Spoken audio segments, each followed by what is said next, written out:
যুক্তি দিয়ে চিন্তা করার চেষ্টা করবেন যে এটা কি? এরপরে প্রশ্ন করবেন। প্রশ্ন করবেন ঠিক আছে কিন্তু মানে এইটা একেবারে বোকার মতো কথাবার্তা, হ্যাঁ? ঠিক আছে বলেন এরপরে আর কোন প্রশ্ন আছে? জি ভাই, ওই যে ভাই সমুদ্রে জানেন না ২ ধরনের ঢেউ থাকে। একটা উপরে যেটা আমরা সাধারণত দেখি, আরেকটা না গভীরে থাকে। সমুদ্রে কোনো ২-৩ অনেক ধরনের ঢেউ থাকে। সমুদ্রে লাখ ধরনের ঢেউ থাকতে পারে। উপরে থাকতে না, পারে, না, নিচে থাকতে পারে, যেগুলো সাইডে আমরা থাকতে দেখি পারে, এক ধরনের আছে সাইডে যেগুলো থাক আমরা দেখি না।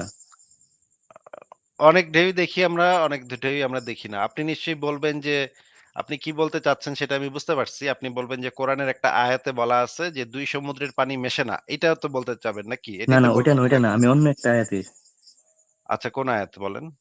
ভাই কোরআনের সূরা নূরের ৪০ নম্বর আয়াতে মানে আল্লাহ তাআলা বলছেন যে তাদের মানে কাফিরদের অবস্থা হবে গভীর সমুদ্রে ঘনীভূত অন্ধকারের মধ্যে। যাকে আচ্ছন্ন করে রেখেছে ঢেউয়ের উপর ঢেউ। হ্যাঁ, তো কি এখানে ভাই, হইছে? ভাই ১ম যে ঢেউ এটা হলো সমুদ্রের গভীরের ঢেউ। যেহেতু মুহাম্মদ মরুভূমির দেশে ছিল, তখন তার সম্পর্কে এগুলো জানা কষ্টসাধ্য ছিল আমার মনে না হয়। মোহাম্মদ মানে সমুদ্রের তীরে একবার গেছিল। সমুদ্রের তীরে হাদিস পড়েন ওইখানে আপনি দেখতে পাবেন। সমুদ্রের তীরে একবার গেছিল সেখানে একটা বিরাট বড় মাছ ভাইসা উঠছিল। সেই মাছটার চর্বি খায় মোহাম্মদ মোহাম্মদ এবং তার সেনাবাহিনী ১ মাস মোটা তাজা হইছিল ওই মাছটা খায়।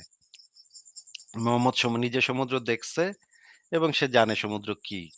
এবং তার হাদিসেও বলা আছে কোরআনেও বলা আছে সমুদ্রের প্রাণী খাওয়া, সমুদ্রে শিকার করা হালাল। সমুদ্রের প্রাণী খাওয়া হালাল। এটা জি। কোরআনেও বলা আছে। আপনি ভাই কিছু জানেন না ইসলাম সম্পর্কে বেহুদা মানে উল্টাপাল্টা কথা বলেন কেন? মুহাম্মদের পক্ষে জানা সম্ভব ছিল না। এর আগে কি মানুষ কি অন্ধ হয়ে বইসা ছিল? আর না মুহাম্মদের ভাই, আগে কি দেখেন পানির কথা গভীরে শুনে যেটা নেন, এটা কথা সাধারণত শুনে দেখা নেন, যায় না। কথা শুনে নেন। এর আগে কি সারা দুনিয়ার মানুষ অন্ধ হয়ে মানে বইসা ছিল? কেউ জানতো না যে ন ন পানি কেমন, সমুদ্র কেমন? আমাদের কি জি, সবকিছু জানতো। জানা লাগে? আমিও তো মাউন্ট এভারেস্ট দেখিনি। আমি জানি না মাউন্ট এভারেস্ট বলে কিছু আছে, জানি না। আপনি মাউন্ট এভারেস্ট দেখছেন? না, না। তাহলে মাউন্ট এভারেস্ট যে আছে এটা আপনি জানেন? ভাই আপনি তো শুনছেন কোন জায়গা দিয়ে মাউন্ট এভারেস্ট নামে কিছু আছে। উনি এটা শুনলো কই? ওইখান তো মানে তখন তো এটা বেরোই নাই। কে বলছে আপনাকে তখনো বেরই হয়নি? কোন বলদে বলছে আচ্ছা, আপনাকে? আপনি এই ইলিয়াড, ভাই, ওডিসি পড়ছেন? ইলিয়াড এবং ওডিসি পড়ছেন? না। ওডিসি নামে একটা মহাকাব্য আছে। এই জিনিস জানেন? ভাই আপনি যখন দাবি করবেন তখন দাবিটাকে তো জাস্টিফাই করতে হবে আপনার। আপনি তো জিন্দেগিতে কোরআন ছাড়া কিছু পড়েন নাই তো ভাই। আপনাদের মতো মুরুক্ষ মুমিনরা তো কোরআন হাদিস ছাড়া কিছু পড়ে না তো ভাই। দুনিয়ার আর কোন কিছু তো আপনারা জানেন না। তাইলে আপনি কেমনে কইতেছেন যে ওই সেই সময়ের মানুষ জানতো না? ওডিসি ভাই হচ্ছে আমি, একটা মহাকাব্য। জি, বলদের মতো কথা না বইলা গিয়া দেখেন ওডিসি কাকে বলে? ওডিসি একটা মহাকাব্য যেটা লিখছে হোমার নামক একজন গ্রিক মহাকবি। সেই ওডিসিউস, সেই গল্পের নায়ক ওডিসিউস সে সমুদ্রেও ভ্রমণে বাইরে ছিল। হ্যাঁ? ট্রয়ের যুদ্ধের জি, জি, পরে সে সমুদ্র ভ্রমণে বাইরে ছিল। বিভিন্ন জায়গায় ঘুরছে সে। এটার ভিতরে বহু কাহিনী আছে এই মহাকাব্যের ভিতরে। সে একবার সমুদ্রের নিচে গেছিল গা। সেখানে গিয়া দেখে অন্ধকার। হ্যাঁ? সূর্যের আলো সেখানে যায় না। এমন অন্ধকারে গিয়া পৌঁছাইছে। পড়ছেন এগুলো জিন্দেগিতে নামও শুনছেন ওডিসি? নাম শুনছেন না, না, জীবনে? আপনি তো পড়া নাম হয় নাই। শুনছেন না আমি তো বুঝতেছি যে আপনি জিন্দেগিতে কোনদিন এর বাইরে কোন বই পড়েন নাই তো আপনি জিন্দেগিতে। বলদের মতো যখন একটা কথা কইবেন, আপনার তো এটা জানা থাকতে হবে যখন একটা দাবি করবেন যে এর আগে মানুষ কিছু জানতো না।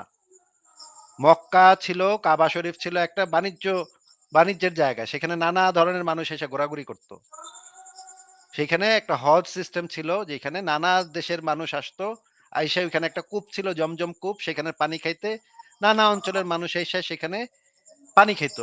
পানি খাওয়ার জন্য ওইখানে থাকতো। ১ রাত থাকতো, ২ রাত থাকতো। ওই যখন বাণিজ্য কাফেলাগুলা সেখান দিয়ে পাস হইতো, তখন তারা রাত্রেবেলা সেখানে বইসা থাকতো। বইসা গল্পগুজব করত। এইগুলা নিয়ে বহু গল্প আছে। মানে ইউরোপের এক মানে অভিজাত ইউরোপের এক বাণিজ্য কাফেলা ওইখানে গেছে। ওইখানে গিয়া তারপর ইউরোপের গল্প কইতাছে। যে ইউরোপে কি হইছে। গ্রিসের যারা বাণিজ্য কাফেলা তারা ওইখান দিয়ে যাওয়ার সময় ওইখানে সরি ইউরোপের যারা মানে বিভিন্ন অঞ্চলের ইরানের বাণিজ্য কাফেলাগুলো ওদিক দিয়ে যখন যাচ্ছিল, তখন মক্কায় তারা ওইখানে মানে অপেক্ষা ঐদিন ওইখানে কয়েক রাত থাকছে। যখন তারা থাকছে তখন তারা সারারাত ওই অঞ্চলের মানুষের সাথে গল্পগুজব করত। এটা হচ্ছে সেই সময়ের ট্র্যাডিশন ছিল। ওই অঞ্চলের মানুষের কাছে তারা তাদের অঞ্চলের গল্পগুলা বলতো। আবার মক্কার লোকেরা তাদের অঞ্চলের গল্পগুলা ওই বাণিজ্য কাফেলাদেরকে বলতো। এইভাবে একেক অঞ্চলের গল্প আরেক অঞ্চলে পাস হয়। আপনি তো ভাই জিন্দেগিতে কোনো বইপত্র পড়েন নাই। আপনি 'সেপিয়েন্স' বইটা পড়ছেন অন্তত জিন্দেগিতে? নাম শুনছেন 'সেপিয়েন্স' বইটা? যে জীব নিয়ে আলোচনা করা হয়েছে এটা না? মানে যে এই পৃথিবীর মানুষের প্রাচীন ইতিহাস এই বই এইগুলা নিয়ে আলোচনা করা হয়েছে সেই বইটার ভিতরে। মানুষ কিভাবে ডেভেলপ করলো, মানুষের ভাষা কিভাবে ডেভেলপ করলো।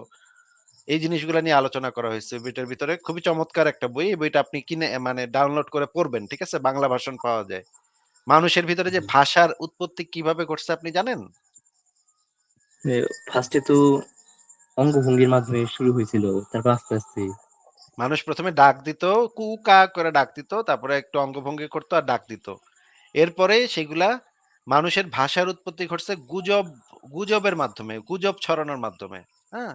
মানে একজন আরেকজনের মানে কুটনামি করত। এই কুটনামি থেকে ভাষার উৎপত্তি ঘটছে।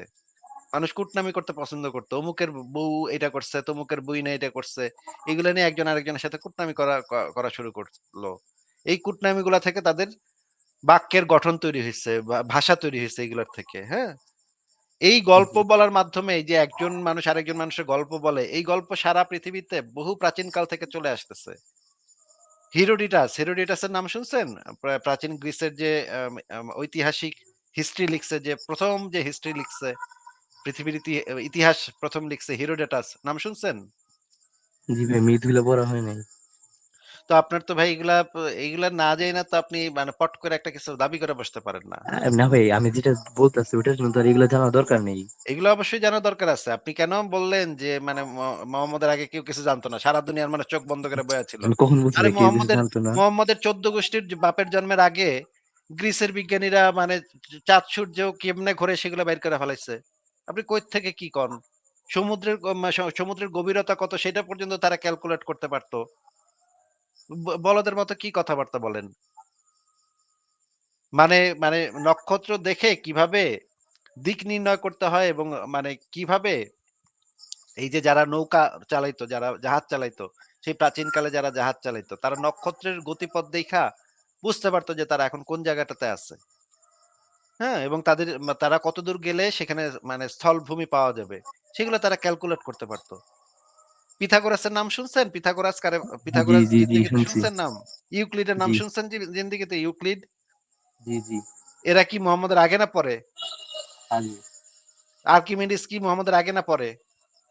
আগের, আমি তো মানা করতেছি না, না না এ এ পরে। এরা যে কত বড়, বড় জিনিস বাইর করে রেখা গেছে। ইউক্লিড কত বড়, বড় জিনিস বাইর করে রেখে গেছে। হ্যাঁ? কেমনে কি অনেক করতে বিজ্ঞানী তো হবে? ভুল জিনিসও বের করছিল। ভুল জিনিস তো বের করছে এটা তো সব সব ইসের ভিতরেই তো ভুল আছে। সবকিছুই তো কারেক্টেড হয়। কোরআনের না, ভিতরে তো মোহাম্মদ বহু চাইলে তো কিছু ভুলও ভুলভাল লিখতে আছে। পারতো, এখন তো ভুল না পাইতেছি না ওইরকম। মোহাম্মদ তো বহু ভুলভাল লেখছে তো। বহু ভুলভাল লেখছে। কে বলছে আপনারে? মানে মানে ১০০ একটা ভুলভাল লেখা গেছে। আর মানে সমুদ্রের নিচে অন্ধকার থাকে এটা জানতে হইলে তো ভাই মানে এটা জানতে হইলে জাস্ট একটা মাথা লাগে, ব্রেইন লাগে। এটা তো যে কেউ বুঝে। এটা তো আমি বলদেও ওইটা বুঝে। বলতেছি না, আমি ঢেউয়ের কথা বলতেছি, ঢেউ যেটা যে মাপার জন্য ভাই ওই যে। সমুদ্রের ভিতরে যে অনেক ঢেউ থাকে এটা তো বলদেও জানে এটা। এটা কোন বলদে জানে না? কোন তো একটা বলদের নাম কোন তো এটা জানে না? কোরআন না পড়েই জানে না? আপনি বোধহয় বুঝেন না আমি কোনটা বলতেছি। ছোট ঢেউ, বড় ঢেউ, মাঝারি ঢেউ, আমি ওইগুলোর কথা বলতেছি না। যে কি কথা বলতেছেন? ওই সমুদ্রের ভিতরে ভিতরে মানে নিম্নচাপ আর উচ্চচাপের কোরআনে তো ব্যাপারটা তো জানেন। সমুদ্রের ভিতরে নিম্নচাপ কিছু বলা নাই তো। তাহলে আপনি এগুলা বানাইলেন কেমনে? সমুদ্রে ওই বলা আছে চাপের কারণে তো ঢেউটা সৃষ্টি হয়, ভিতরের ঢেউ। কোরআনে কি বলা আছে? কোরআনে কি সমুদ্রের ভিতরে নিম্নচাপ, উচ্চচাপ এগুলো বলা আছে? দুইটা তরঙ্গের কথা বলা হয়েছে। আরে ২ টা কোরআনে কি বলা আছে সেটা এক্সাক্টলি বলেন। আপনি তো এটা নিজে, নিজে বানাইলে তো হইব না। না না, আল্লাহ তাআলা বলছে যে সেখানে তরঙ্গের উপর তরঙ্গ আচ্ছন্ন করে রেখেছি। তরঙ্গের উপর তরঙ্গ মানে এটা তো ওইখানে লেখা আছে ঢেউয়ের উপরে ঢেউ। এটা তো জীবনানন্দ দাশও বলছে। ওইখানে যেও না তুমি মেঘের উপরে মেঘ, আকাশের উপরে আকাশ। এটা তো জীবনানন্দ দাশও কইছে। এটা তো কবিরা কয়। এই ধরনের আলবাল কথাবার্তা তো কবিরা কয়। জীবনানন্দ দাশের কবিতা পড়েন নাই? ওইখানে যেও না তুমি বলো না কথা ওই যুবকের সাথে, ঘাসের উপরে ঘাস। পড়েন নাই? এ কি নবী নাকি না আল্লাহ?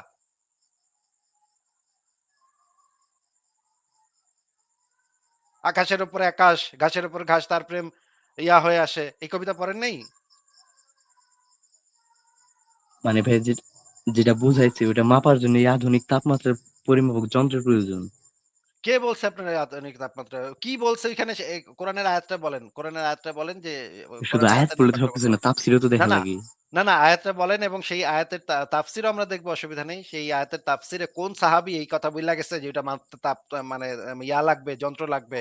এটা কোন সাহাবী বইলা আচ্ছা গেছে? ভাই, আগে বলবো মুহাম্মদ কিনা, বইলা আগে গেছে তো নাকি? যন্ত্রপাতি আবিষ্কার হয় নাই। আপনি তো কোরআনের আয়াতটা তো আগে বলেন। কোরআনের আয়াতটা কত আচ্ছা, নম্বর সূরার কত নম্বর সূরা আয়াত? নূরের 40 নম্বর আয়াত। কত নম্বর নাম্বার বলেন। সূরা নূর কত নম্বর? সূরা নূর এই ভাই প্রথম দিকে সম্ভবত ২৪ নম্বর। তারপরে কত নম্বর আয়াত বলেন? 40 নম্বর আয়াত। ৪০ আচ্ছা বের করে দেখি কি আছে। যদি এগুলা না থাকে তাহলে কিন্তু আপনারা এক্কারে খাইছি। হ্যাঁ? তাহলে বুঝছেন। হ্যাঁ? এই যে ঢেউয়ের উপরে ঢেউ এগুলা না থাকলে তখন বুঝছেন। হুম?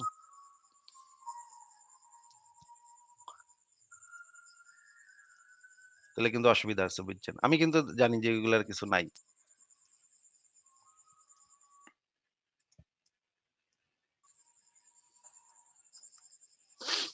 এই যে আল-বায়ান ফাউন্ডেশনের অনুবাদ হচ্ছে সবচাইতে অথেন্টিক অনুবাদ, সৌদি সরকার দ্বারা সত্যায়িত অনুবাদ। এখানে যেটা বলা আছে ইসলামী ফাউন্ডেশনটা অথবা বের করেন। না, আল-বায়ান ফাউন্ডেশনের অনুবাদ হচ্ছে সবচাইতে অথেন্টিক অনুবাদ, সৌদি সরকার দ্বারা সত্যায়িত অনুবাদ। এটা বুঝেন আল-বায়ান ফাউন্ডেশন কারা এটা বুঝেন? এটা মাথায় ঢুকে? আল-বায়ান ভাই আমার ফাউন্ডেশনের কাছে যে কারা? কোরআনটা আছে ওটা ইসলামী ফাউন্ডেশনের, আমি এইজন্য বলছি। ওইটা তো অনুবাদ তো যে কেউই করতে পারে। কিন্তু আল-বায়ান ফাউন্ডেশনের অনুবাদটা হচ্ছে জি, সবচাইতে অথেন্টিক অনুবাদ। এটা বুঝেন নাকি? জি ভাই জানলাম আপনার কাছ থেকে, সমস্যা নেই। হ্যাঁ, এটা সৌদি সরকার দ্বারা সত্যায়িত অনুবাদ। এখানে লেখা আছে, জি, জি। আচ্ছন্ন করে ঢেউয়ের উপর ঢেউ, তার উপরে মেঘমালা, অনেক অন্ধকার, এক স্তরের উপর আরেক স্তর। এখানে কি এরকম তো কিছু আমি দেখতেছি না যেটা মাপতে মানে মেশিন লাগবো। এখানে কোথায় কি আছে যেটা মাপতে মেশিন লাগবো ভাই? প্রথম যে ঢেউয়ের কথা বলা আছে ওটা সমুদ্রের গভীরের, আর উপরে ঢেউ যেটা আমরা দেখি এটা তো আপনি সাধারণত। বানাইতেছেন, এটা আপনি বানাইতেছেন। এইখানে আচ্ছন্ন করে ঢেউয়ের উপর ঢেউ মানে একটা বেটা যদি দেখে যে একটা ঢেউ আইতাছে তার উপরে আরেকটা ঢেউ আইতাছে, এটা ওই বেটাও কইতে পারবো এই কথা। এটা আপনি না বানায়া কোরআনে তো এটা এরকম কিছু বলা নাই। আপনি যেটা বানাইতেছেন সেটা তো আপনার কথা, আপনার বক্তব্য। এখানে যদি আমি বলি ঢেউ বলতে আসলে বিগ ব্যাং বুঝাইছে। হ্যাঁ? ঢেউ বলতে ভাই জানেন ভাই এখানে ঢেউ বলতে না বিগ ব্যাং বুঝাইছে। আর মেঘমালা বলতে বুঝাইছে যে মানে হচ্ছে গিয়ে আপেক্ষিক তত্ত্ব। হুম? আপেক্ষিক তত্ত্ব বুঝাইছে মেঘমালা দিয়া। আমি যদি এরকম কথা বলি তাহলে এরকম কথার কোনো দাম আছে? ওটা তো মানানসই হইল না। মানানসই আমি তো ঘুরায় ফিরায় আমি দেখামু তো আপনারে যে মেঘ এখানে ঢেউ বলতে এই যে মহাকাশিক মহাজাগতিক মেঘ, মহাজাগতিক ঢেউ এটার কথা বোঝানো হইছে। বিগ ব্যাং এর সময় একটা ওয়েভ আসছিল সেই ওয়েভটার কথা বোঝানো হইছে এখানে। এরকমও তো একজন ব্যাখ্যা দিতে পারে। যখন বিগ ব্যাং হইছে তখন একটা ওয়েভ একটা তরঙ্গ ধাক্কা দিছে। সেইটার কথা এখানে বোঝানো হইছে। আমি যদি আর ভাই তেনা পেঁচা গভীর পেঁচা সমুদ্র দিয়ে কি বুঝাইবেন? গম্ভীর সমুদ্র বলতে এখানে মহাশূন্য মহাবিশ্ব বোঝানো হইছে। হ্যাঁ, এই ঘনীভূত অন্ধকারের মতো। দেখেন আগে কোনো আলো ছিল না। এইখানে বোঝানো হয়েছে মহাবিশ্ব বোঝানো হয়েছে। আমি এখানে ব্যাখ্যা দিলাম ধরেন। হ্যাঁ? আর এই মেঘমালা বলতে বোঝানো হয়েছে গ্যালাক্সি গুলা যে উৎপন্ন হয়েছে সেই গ্যালাক্সি গুলো উৎপন্ন হয়েছে। আচ্ছা আপনাকে আমি জিজ্ঞেস করি যে নজরুল ইসলামের একটা কবিতা আছে। পড়ছেন এটা? এই যে বিদ্রোহী কবিতা পড়ছেন? জি, বিদ্রোহী জি, বিদ্রোহী রণক্লান্ত আমি সেই দিন হব শান্ত। পড়ছেন? জি, ওইটার ভিতরে একটা লাইন আছে। বিশ্বটাকে দেখবো আমি আপন হাতের মুঠোয় পুরে। এই কথাটা যে নজরুল ইসলাম লিখছে, এখন তো আপনি বাসায় বইসা আপনার মোবাইল ফোনটা হাতের মুঠোয় নিয়া, আপনি তো ভাই ইন্টারনেট দিয়া দুনিয়াটারে দেখতে পারতেছেন। ভিডিও কল করতে পারতেছেন। আপনার মনে করেন মানে আক্কাস আলীরে সৌদি যে আপনার আত্মীয় যে আক্কাস আলী যে সৌদি কামলা, সৌদিতে কাজ কাজ করে। এর সাথে তো ভিডিও কলে কথা কইতে পারতেছেন নাকি? জি, জি, তো এই যে আপন হাতের মুঠোয় পুরে যে আপনি বিশ্বটাকে দেখতেছেন, এটা তো নজরুল ইসলাম সেই ১০০ বছর আগে বইলা গেছে নাকি?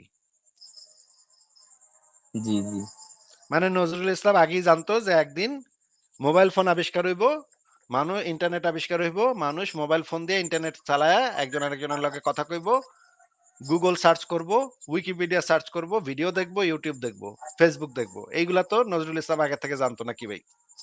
বেশ, কয়টা প্রেডিকশন করছে উনি? ওনার সব প্রেডিকশন মিলছে নাকি? এই যে এই প্রেডিকশনটা তো মিলছে। একটা প্রেডিকশন মিললেই তো সে এক মানে একটা মিলে কাজ হইব নাকি ভাই?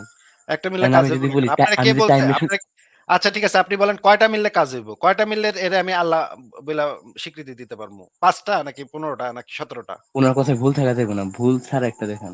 না, না। আ কয়টা মিললে তারে আমি আল্লাহ বিলা স্বীকৃতি দিতে পারবো? আচ্ছা, উনি তো শ্যামা সংগীতও লিখছে। আপনি কি এটি বিশ্বাস করেন? আপনাকে সেটা জিজ্ঞেস করতেছি সেটার উত্তর দেন। কয়টা মিললে আমরা বুঝতে পারবো যে এই বেটা আল্লাহ? এক্সাক্টলি কয়টা মিললে আমরা বুঝতে পারবো এই বেটা আল্লাহ? বলেন। উনি যা, যা বলছে তার মধ্যে ভুল থাকা যাবে না। ভুল তো আমি বুঝেন বাইর না করে আমার কথাটা? দেখামু তো আপনারে। আপনাকে আমি যেটা জিজ্ঞেস করছি যে কয়টা যদি মিলে ভুল বাইর হইলে তখন আমি আপনারে গোজামিল দিমু তো। ভুল আপনি যদি বাইর করতে পারেন আমি তখন গোজামিল দিমু। আপনি এটার ব্যাখ্যা বুঝতে হইব, এইটার অর্থ এটা বুঝতে হইব, সেটার অর্থ সেটা বুঝতে হইব। এইটা বলতে এইটা বুঝানো হইছে, সেটা বলতে সেটা বুঝানো হইছে। আমি তখন আপনারে গোজামিল দিমু। নজরুলের আচ্ছা, তাহলে যেকোনো কবিতার ভিতরে যদি আপনি ভুল বাইর করতে চান, আমি তখন গোজামিল দিয়া কমু যে এইটা দ্বারা এটা বুঝানো হয় নাই, এটা দ্বারা ওইটা বুঝানো হইছে। আপনি যেহেনেই ভুল ধরবেন আমি সেহেনেই কমু এটা দ্বারা এটা বুঝানো হয় নাই তো ভাই। আপনি ভুল বুঝছেন। আপনার তাফসীর পড়ন লাগবো। আসিফ মহিউদ্দিনের তাফসীর পড়লে আপনি বুঝতে পারবেন ওইটার ভিতরে কি বোঝানো হয়েছে। হ্যাঁ? আমি বলব কলা বলতে কদবেল বোঝানো হয়েছে। হ্যাঁ? এইটা বলতে ওইটা বোঝানো হয়েছে। তখন আমি অর্থ চেঞ্জ করে দিমু তো। আমি কি কম চালাক নাকি আপনার থেকে? আমি তো সেটা বলি নাই ভাই। আপনি যেই চালাকি করবেন, কোরআনের যখন আমি ভুল বাইর করে দেখামু, আপনি যেই চালাকি করবেন, যে চুনাহাগাগিরি করবেন, যে ভাই এটা দ্বারা তো এটা বোঝানো হয়নি, এটা দ্বারা ওইটা বোঝানো হয়েছে। এইটা তো আমিও করমু। আমি বলব যে নজরুলের এই কবিতা দ্বারা ওইটা বোঝানো হয়নি, সেটা বোঝানো হয়েছে। আপনি যেখানে ভুল বাইর করবেন আমি সেখানেই আপনার ব্যাখ্যা দিয়ে দিবো যে এটা দ্বারা এটা বোঝানো হয়নি। আচ্ছা ভাই, আরবি শব্দ যে ভ্যারাইটি রকম অর্থ আছে এটা তো সেটা জানেন আমি তো নাকি? আপনাকে তো সেটা নিয়ে এখন কথা বলতেছি না। আপনাকে আমি বলতেছি নজরুলের কবিতা থেকে তো আপনি ভুল বাইর কারো কিছু থেকে আপনি ভুল বাইর করতে পারবেন না। আমি যদি মানে অর্থ চেঞ্জ করে ফেলাই। যখন মনে করেন একটা ভুল আপনি পাইছেন। জেনুইনলি মনে করেন একটা ভুল পাইছেন। ভুল পায় আমার কাছে আসছেন। ভাই আসিফ ভাই এই তো নজরুলের কবিতার ভিতরে এইটা তো ভুল পাইছি আমি। পাইছি তো এটা। দেখেন এই যে দেখেন। আমি কমু এখানে এটা বলতে এটা বোঝানো হয় নাই। এটা বলতে ওইটা বোঝানো হয়েছে। এরকমের যদি আমি তেনাবাজি করি, আমি যদি অর্থ চেঞ্জ করে ফেলি, তাইলে আপনার বাপের পক্ষে সম্ভব কোনদিন ভুল বের করা? সম্ভব? ভাই বললেই তো মানা যাবে না, বুঝেন নাই? মানানসই তো হওয়া লাগবে। না, না মানানসই আমি একটা মানানসই বানায় দিমু। আমি বলবো এটাই এইভাবে বিশ্বাস করণ লাগবো। আপনার ইমান এইভাবে ইমান আনন লাগবো, নজরুলের প্রতি ইমান আনন লাগবো। ইমান না যদি না আনেন তাইলে আপনার কল্লা ফালাই দিমু। ওই আপনার যদি ভাই আমি থ্রেট হুজুর তো দেই মুসলমানের মতো আমরা না ওইরকম। না, না আপনার আমি থ্রেট দিমু। আপনি হয়তো সেরকম না কিন্তু আপনার নবী তো সেই থ্রেট দিয়া গেছে। আপনার নবী তো সেটা বইলা গেছে। আপনার লুচ্চা নবী, ধর্ষক নবী তো সেটা বইলা গেছে। কেউ যদি নবীরে সমালোচনা করে, কেউ যদি কোরআনের ভুল বাইর করে এদেরকে কল্লা ফালাই দিতে হবে। নবী বলছে এই নাকি কথা বলে বলছি। নাই? নবী কি বলছে নাকি বলে নাই? যে কি কেউ বলছে? মনে করেন কোরআনের ভুল বের করলে কেউ মনে করলো যে কোরআনে ভুল আছে সে ইসলাম ধর্ম ত্যাগ করে ফেললো। বলল যে না কোরআন হচ্ছে ভুয়া কথা লেখা। না, না কেউ মনে ইসলাম করবো ধর্ম কেন? ত্যাগ দেখাই দেখাই যাক, সমস্যা নাই। না, না আপনারা কে বলছে দেখা যাক সমস্যা নাই। কেউ যদি ইসলামের কোনো ভুল বাইর করে তাহলে তো তার সাথে মেরে ফেলতে হবে। দেখি ভাই, আজকে ইসলামে দেখি। আচ্ছা ঠিক আছে। আয়াত তো আমি একটু আগে দেখাইছি একবার। একটু পড়েন তো। ওটা ভাই যে অবশ্যই আমি তাদেরকে আল্লাহর রাসূলের নির্দেশ মতো হত্যা করতাম, কেননা তিনি সাল্লাল্লাহু আলাইহি সাল্লাম বলেছেন যে কেউ দ্বীন পরিত্যাগ করে মুরতাদ হয়ে যায় তবে তোমরা তাকে হত্যা করবে। জি, আলী রাদিয়াল্লাহু তাআলা ইবনে আব্বাস রাদিয়াল্লাহু তাআলার নির্দেশ সে শুনলেন। ওয়াহুয়া ইবনে আব্বাস রাদিয়াল্লাহু সত্য বলেছেন, আর ইহাই নবী রাসূল সাল্লাল্লাহু আলাইহি সাল্লামের নির্দেশ। আচ্ছা আমি যদি কোরআনের একটা ভুল বাইর করি তাহলে তো আর আমি মুসলমান থাকলাম না, তাই না? জি, জি, তাহলে তো আমি মুরতাদ হয়ে গেলাম নাকি? জি, তাহলে মুরতাদের সাথে কি করতে হবে? আপনার নবী কি বইলা গেছে? জি হত্যা করতে বলছেন। আচ্ছা তাইলে মানে হচ্ছে আচ্ছা এই হাদিসটা একটু পড়েন তো দেখি এই হাদিসটাতে কি লেখা পড়েন তো। আচ্ছা, যে ব্যক্তি নিজ দিন ধর্মকে পরিবর্তন করে তাহার গর্দান উড়াইয়া দাও। জি, এই কথা কে বলছে? কে বলছে? নামটা কি? যে বেটা কইছে এই বেটার নামটা কি? রাসূলুল্লাহ সাল্লাল্লাহু আলাইহি সাল্লাম। তো কোনো একটা বেটায় যদি মনে করে যে কোরআনের ভিতরে একটা ভুল আছে তাহলে তো তার সাথে সাথেই তো সে মুরতাদ হয়ে গেল, তাই না? সে যদি এটা মুখ দিয়ে প্রকাশ করে কোনোদিন যে মুখ দিয়ে উচ্চারণও যদি করে কেউ যে কোরআনের ভিতরে একটা ভুল আছে, আমি একটা ভুল পাইছি, তো সাথে সাথে তো সে মুরতাদ নাকি? আচ্ছা ভাই, এই যে এটা তো ভুল প্রচারণার মাধ্যমে অনেক কিছু হইতে পারে। আরে হাদিস দেখাইতেছি তো আপনারে, সহি হাদিস দেখাইতেছি, এটার আবার ভুল প্রচারণা কি? আচ্ছা ভাই, দেখি এমনি আপনাদের সংশয়ীতে আমি একটা পড়লাম যে নবীদের ভুল ভবিষ্যৎবাণী নামে একটা আর্টিকেল লিখছেন। এই হাদিসটা আগে শেষ করে নেই, তারপর অন্য আলোচনাতে যায়েন। এই আচ্ছা আচ্ছা আলোচনাটাকে ভাই। শেষ হয়ে নেক, তারপর অন্য আলোচনাতে যায়েন। আপনি আগে এই আলোচনাটা শেষ করেন। এই যে এইখানে যে মনে করেন আমি মুখ দিয়ে একটা শব্দ উচ্চারণ করছি যে কোরআনের ভিতরে একটা ভুল আছে। আমার কাছে মনে হইতেছে কোরআনের ভিতরে একটা ভুল আছে। বা যদি কেউ বলে যে আমার মনে হইতেছে নবী মোহাম্মদ একটু লুচ্ছা স্বভাবের ছিল। এই কথাটা বলার সাথে সাথে তো সে মুরতাদ হয়ে গেল নাকি? আচ্ছা ভাই, আপনার জ্ঞান দেয় না, আপনি ভালো মতো বিচার করে একবার সঠিক সিদ্ধান্ত নিয়ে পরিবর্তন করেন। সঠিক সিদ্ধান্ত নাকি বেঠিক সিদ্ধান্ত সেটা পরের কথা। আমি যদি কেউ যদি এই শব্দটা উচ্চারণ করে মুখ দিয়ে তার সাথে সাথে তো মুরতাদ হয়ে গেল নাকি? জি।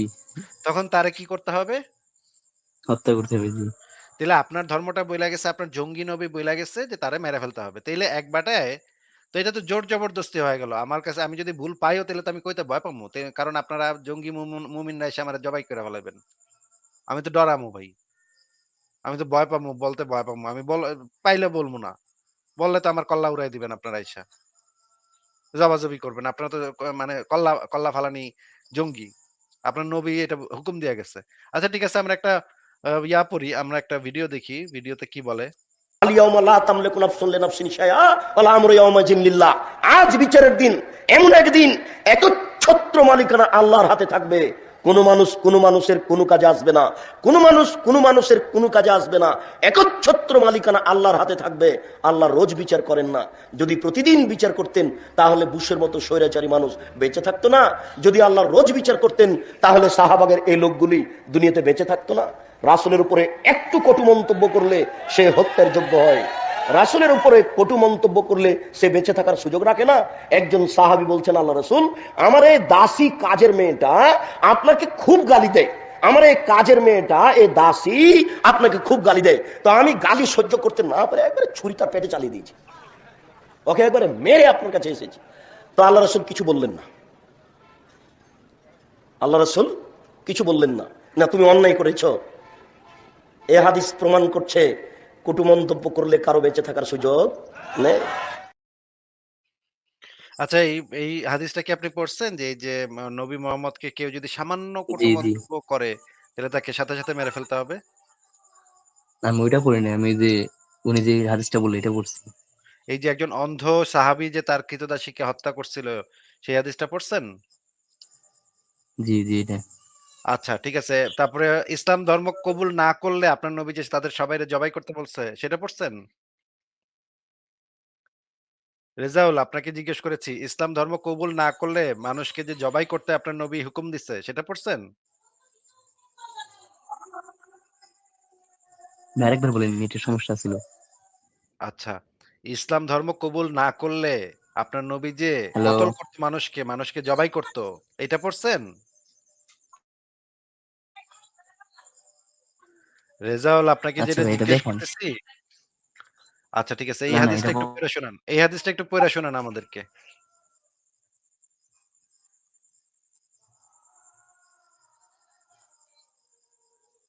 আচ্ছা, যতক্ষণ পর্যন্ত লা ইলাহা ইল্লাল্লাহু না বলবে ততক্ষণ পর্যন্ত তাদের বিরুদ্ধে কিতাল করতে আমি আদেশপ্রাপ্ত হয়েছি। হ্যাঁ ভাই, এটা পড়েন, কি সহিহ পুরাটা হাদিস? পড়েন, পুরাটা পড়েন, এটা একদম সহিহ হাদিস, তাহকিকৃত সহিহ হাদিস। পুরাটা পড়েন। আচ্ছা, রাসূলুল্লাহ সাল্লাল্লাহু আলাইহি ওয়াসাল্লাম বলেছেন, এটার মানুষ অর্থটা একটু যে। বুঝায় নেন আগে, এই যে পরিচ্ছদ যে পড়লেন এটার অর্থটা কি বুঝায় নেন একটু। আচ্ছা ভাই, অনেক হাদিসে না বলা আছে যে কারো উপর জোর জবরদস্তি না করতে। সেটা সেটা আপনি যদি দেখাতে চান আমি দেখবো আপনার রেফারেন্স। জোর জবরদস্তি করতে না করতে এরকম কোথাও বলা হয়েছে এরকম আমি জানি না। কোরআন আমি অসংখ্যবার পড়ছি। তাফসির আমি সব তাফসির পড়ছি, বেশিরভাগ তাফসির আমি পড়ছি। হাদিস আমি বেশিরভাগ হাদিস পড়ছি। আমি এরকম কোনো হাদিসের কথা জানি না। যে একটা দুইটা কোরআনের আয়াত আছে সেগুলো মানসুখ হয়ে গেছে। সেটাও আমি আপনার পরে দেখাবো। আগে এই হাদিসটা একটু পড়া শেষ করেন আগে। আচ্ছা, রাসূলুল্লাহ সাল্লাল্লাহু আলাইহি ওয়াসাল্লাম বলেছেন, মানুষ যে পর্যন্ত না আল্লাহ তাআলা ব্যতীত আর কোনো প্রভু নেই এই কথা স্বীকৃতি দিবে, সেই পর্যন্ত আমি তাদের বিরুদ্ধে যুদ্ধ করতে আদিষ্ট হচ্ছি। আর যে ব্যক্তি বলল, আল্লাহ ব্যতীত আর কোনো প্রভু নেই, সে আমার থেকে তার মাল ও রক্ত জীবন নিরাপদ করে নিল। আচ্ছা, এই কথাটার মানে কি আমাদেরকে একটু বুঝাইয়া দেন, আমরা বুঝতে পারছি না। এই আপনি যেটা বললেন ওইটাই, যে পর্যন্ত স্বীকার না না, না, করবে। আমি আমি আমি বুঝতে পারিনি। ভালো করে আমাদেরকে ব্যাখ্যা বিশ্লেষণ করে বুঝাইয়া দেন। এটা এখানে কি বোঝানো হইছে? মানে এই তো, যারা ইসলাম ধর্ম গ্রহণ করবে না তাদের বিরুদ্ধে যুদ্ধ করতে বলা হয়েছে। মানে তাদের বিরুদ্ধে যুদ্ধ করব কেন? মনে করেন আমি একটা মানে নাস্তিক বেটা। আমি আমার পরিজন নিয়ে ভালো আছি ভাই, সুখে আছি। আমি আমার বাচ্চা-টাচ্চা স্কুলে যাইতেছে, আমার বউ চাকরি করে, আমিও চাকরি করি। আমরা সুখে শান্তিতে আছি। আমাদের কোনো ধর্ম দরকার নেই। আমরা ধর্ম ছাড়াই ভালো আছি। এখন আপনার নবী কি কইছে? আমাদেরকে কিতাল করতে কইছে নাকি? এই হাদিস থেকে তো এটাই মনে হইতেছে। তো আমাকেও কেন কিতাল করবেন ভাই?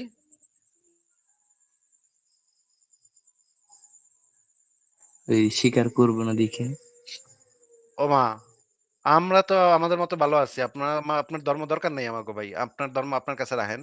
আমরা আমাদের মতো ভালো আছি। আপনি কেন আমারে জোর করতেছেন ভাই? এই সত্যি কথা বলতে আমি এগুলো পড়ি নাই। আমি আরো পড়লে আপনি ভালো মতো বুঝাই পারতাম সম্ভবত। না, এটা তো পৃথিবীর কেউ এটা তো বুঝাইতে পারবো না। আমি আমার পরিজন নিয়ে আমি সুখে শান্তিতে আছি ভাই। আমি নাস্তিক, আমি কোন ধর্ম বিশ্বাস করি না। আমি তো ভালো আছি। আমার আল্লাহ-ফাল্লাহ দরকার নাই। কোরআন-ফোরান দরকার নাই আমার। আপনি কেন আমারে কইতেছেন যে আমি যদি আল্লাহ আছে এটা না কই তাহলে আমারে কিতাল করবেন? আমার পরিবারের বিরুদ্ধে কিতাল করবেন? কেন কিতাল করবেন? এডিরে কি কয় বুঝেন? এডিরে জঙ্গি কয় বুঝেন এটা? জি, জি, সারা পৃথিবীতে এই টাইপের মানুষদেরকে জঙ্গি বলে এবং এগুলোরে জেলে রাখে। এটা বুঝেন? জি, জি। এখন যদি মনে কোনো হুজুরে কোনো মোল্লা এই কথা কয় তাহলে ওই হুজুরের পাছায় বাইরা জেলে নিয়ে যাব না? কথা হচ্ছে একবারে মানে খারাপ শোনা যাইতেছে। কোনটা খারাপ শোনা যাইতেছে? আমার কথা খারাপ শোনা যাইতেছে? না, না, না, এই হত্যা বিষয়টা। যে এক মনে করেন হিন্দু বেটা হিন্দু ধর্ম পালন করে। ও বেটারে আপনি কেন কিতাল করবেন তার বিরুদ্ধে? তা আমি শুনছি যে ইসলাম নাকি অধিকার দেয় বিধর্মীদেরও। ইসলাম কি অধিকার দেয় সেটা নিয়ে আমরা কথা বলবো। সেটা পরের বিষয়। আগে এই হাদিসটা কমপ্লিট হোক। আর আপনি যদি কোনো রেফারেন্স দেখাতে চান আপনি দেখাতে পারবেন। আপনাকে সেই দিব। কিন্তু আমি যেটা জানি যে ইসলাম যেই অধিকার দেয় মুশরিকদের কোনো অধিকার নেই। মুশরিকদেরকে জবাই করতে বলে। ইসলাম কবুল করতে হবে নইলে মেরে ফেলবে। কিন্তু আহলে কিতাবদের জিজিয়া দিয়ে থাকতে পারে আহলে কিতাবরা, কিন্তু তাদেরও গোলামের মতো জীবন যাপন করতে হয়। জিজিয়া মানেই হচ্ছে গোলামের জীবন। ঠিক আছে? জিজিয়াতে কর বোঝায় না ভাইয়া? না, জিজিয়া কর বোঝায় না। জিজিয়া হচ্ছে জীবনের বিনিময়ে ওই যে যেমন ধরেন দাউদ ইব্রাহিম যদি আপনার ফোন দেয়, আপনি মনে করেন বাংলাদেশে খুব ব্যবসা-ট্যাবসা করতেছেন, হ্যাঁ? জি, দাউদ ইব্রাহিম নামক যে সন্ত্রাসীটা সেই মাফিয়া, সে আপনার ফোন দিয়া কইল, ওই রেজাউল ৫ কোটি টাকা দিবি, হ্যাঁ? ৫ কোটি টাকা পাঠায় দিস, আমার পোলাপান যাইতেছে, ৫ কোটি টাকা দিয়ে দিস। তুই তো ভালোই ব্যবসা-পাতি করতেছস, আমারে বাগ দে। হুম? এই যে নেইলে তোরে সানডে মানডে ক্লোজ করে দিমু। হ্যাঁ? দেখছেন না, সিনেমা দেখছেন না? ডিপজল ফোন দেয়া কয় যে সানডে মানডে ক্লোজ করে দিব। দেখছেন তো? জি, জি। একদম সেম জিনিস জিজিয়া হইতেছে, একদম সেম জিনিস যে তুই আমারে টাকা দিবি। টাকা না দিলে মেরেলামু। হুম? জিজিয়ার যে সংজ্ঞা সেই সংজ্ঞার ভিতরে লেখা আছে এটা। যে জিজিয়া হচ্ছে জীবনের বিনিময়টা দিতে হয়। আপনি যে বাইচা থাকবেন সেটার জন্য আপনাকে দিতে হবে। সেটাও দলিল আপনি চাইলে আপনাকে আমি দেখাবো।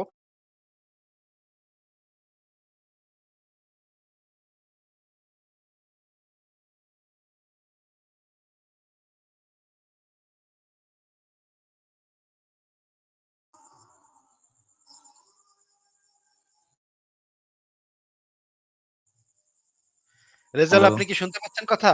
রেজাউল আপনি কি কথা শুনতে জি, জি, জি, পাচ্ছেন? জি ভাইয়া। জি, আচ্ছা। রেজাউল আপনি একটু পেছনে আমাদেরকে একটু এটা ভাইয়া একটা শুনতেছি। সহিহ হাদিস। এটাও একটা সহিহ হাদিস। এই হাদিসটা একটু আমাদেরকে পড়ে শোনান ভাই।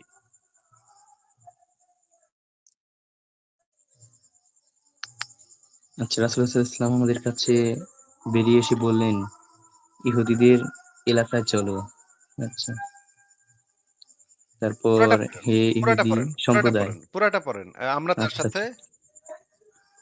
আমরা তার সাথে বের হলাম, সেখানে গিয়ে পৌঁছালাম। রাসূল সাল্লাল্লাহু আলাইহি ওয়াসাল্লাম দাঁড়িয়ে তাদেরকে ডেকে বললেন, হে ইহুদি সম্প্রদায়, তোমরা ইসলাম কবুল করো, শান্তিতে থাকবে। তারা বলল, হে আবুল কাসিম, আপনি পৌঁছে দিয়েছেন। রাসূলুল্লাহ সাল্লাল্লাহু আলাইহি ওয়াসাল্লাম তাদের আবার বললেন, তোমরা ইসলাম কবুল করো, নিরাপত্তা পাবে। তারা বলল, হে আবুল কাসিম, আপনি পৌঁছে দিয়েছেন। রাসূলুল্লাহ সাল্লাল্লাহু আলাইহি ওয়াসাল্লাম তাদেরকে বললেন, এ দাওয়াত পৌঁছে দেওয়া আমার উদ্দেশ্য। তৃতীয়বারও তিনি একই কথার পুনরাবৃত্তি করে বললেন, জেনে রাখো, এই ভূখণ্ডের মালিকানা আল্লাহ ও তার রাসূলের।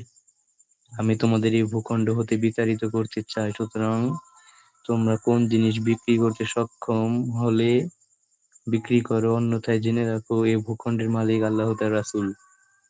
আচ্ছা, খুব ভালো পড়ছেন। এটা একটা সহিহ হাদিস। আপনাকে আমি জিজ্ঞেস করি, মনে করেন এক হিন্দু বেটা আইসা আপনারা মনে করেন একটা জায়গাতে আপনার বাপ-দাদা ১৪ গোষ্ঠী থাকে, সেখানে দোকানপাট আছে, আপনাদের ক্ষেত খামার আছে। আপনারা ভালোভাবে সুখে শান্তিতে জীবনযাপন করেন, হ্যাঁ? এক হিন্দু জি বেটা এসে আপনারা কইলো যে, "হে মুসলমান সম্প্রদায়, হে রেজাউল করিম, তুমি হিন্দু ধর্ম কবুল করো, শান্তিতে থাকবে।" আপনি তারে কইলেন যে, "হে হিন্দু ভাইটি, আপনি পৌঁছে দিয়েছেন।" ওই হিন্দু বেটা আবার কইলো, "তোমরা হিন্দু ধর্ম গ্রহণ করো, নিরাপত্তা পাবে।" আপনি কইলেন, "ভাই আপনি পৌঁছে দিয়েছেন। আমরা নিমু না, তোমার ধর্ম আমি নিমু না।" তখন ওই বেটা আবার কইলো, তৃতীয়বার কইলো, "এ দাওয়াত পৌঁছে দেয়াই আমার উদ্দেশ্য ছিল।" তৃতীয়বারও তিনি একই কথার পুনরাবৃত্তি করে বললেন, "জেনে রাখো, এ ভূখণ্ডের মালিকানা শিব এবং মা কালীর। হুম? আমি তোমাদের এই জি ভূখণ্ড থেকে বিতাড়িত করতে চাই। সুতরাং তোমরা কোন জিনিস বিক্রি করতে সক্ষম হলে বিক্রি করো, অন্যথায় জেনে রাখো, এই ভূখণ্ডের মালিক শিব এবং মা কালীর।" এটা বইলা আপনাদের জায়গা জমি বিষয় সম্পত্তি সব দখল করে নিল। হ্যাঁ? বলল যে তোমরা এখান থেকে বিতাড়িত, তোমরা এখান থেকে যাওগা। তখন আপনারা জি উদ্বাস্তু হয়ে গেলেন। উদ্বাস্তু কি বোঝেন? জি ভাই বলেন। উদ্বাস্তু কি বুঝেন নাকি? উদ্বাস্তু মানে যাদের কোনো ভিটামাটি যাদের দখল করে নিছে অন্য লোকে, তাদেরকে উদ্বাস্তু মানে বলে। বুঝেন জমি এটা? জমা নাই নাকি? জি জমি জমা নাই, হ্যাঁ। তাদের জমি জমা ছিল, কিন্তু তাদের জমি জমা এখন অন্য কেউ নিয়া গেছে। এইজন্য তারা এখন উদ্বাস্তু হয়ে গেছে। জি উদ্বাস্তুর জীবন কত কঠিন জীবন এটা বুঝেন ভাই? জি ভাই, জমি না থাকলে কঠিন তো হইবই। একদিন আপনাদের জমি ছিল, ধান ছিল, ক্ষেত ছিল, পুকুর ছিল, দোকান ছিল, বাড়ি ছিল। বাড়ি আপনারা সুন্দর করে সাজায় রাখছিলেন। আপনারা যদি আপনারা হিন্দু ফ্যামিলি হন তাইলে আপনারা গোবর দিয়া বাড়িটারে আবার লেপা দিতেন। খুব সুন্দর করে লেপতেন। কত ভালোবাসতেন আপনাদের জমিটারে। উঠানে আবার একটা ইয়া ছিল, কি যেন একটা গাছ থাকে হিন্দুদের উঠানের ভিতরে। এরকম সুন্দর করে আপনারা সাজায় রাখছিলেন। একদিন আইসা মুসলমানরা কইলো যে, "এখান থেকে উঠ। তোদের জায়গা জমি আমরা দখল করে নিলাম।" এগুলা আল্লাহ রাসূলের। এটা ভাই কেমন কথা ভাই? কেননা ভাই, সত্য দেখে দাওয়াত দিতে বলে। কি? মানে সবকিছু যায় না, কেউ যদি গ্রহণ করে তাহলে করলো, নাহলে দরকার নাই, বা ওই টাইপের কিছু বলে না। না, এরকম তো কিছু বলেনি আপনার নবী। আপনার নবী বলছে যে যদি না কবুল করে, ইসলাম কবুল না করে তাইলে ওই জায়গা জমি ভিটামাটি সব দখল করে নিব।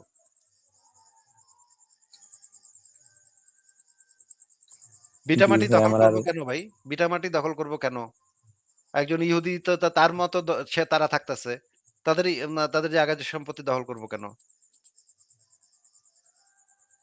জি জি আচ্ছা ঠিক আছে, আপনাকে আরো দেখাই। এটা হচ্ছে তাফসির ইবনে কাসির। সবচাইতে বিখ্যাত তাফসির গ্রন্থগুলোর ভিতরে একটা ইবনে কাসির। এইখানে এই যে উক্ত আয়াতাংশই এখান থেকে পড়েন তো ভাই। আচ্ছা, উক্ত আয়াতাংশ দ্বারা প্রমাণিত হয় যে কাফিরগণ যতদিন কুফরি ত্যাগ করিয়া ফরজে কার্যসমূহ পালন না করিবে, ততদিন তোমরা তাহাদের বিরুদ্ধে যুদ্ধ করিবে এবং তাহাদিগকে হত্যা করিবে।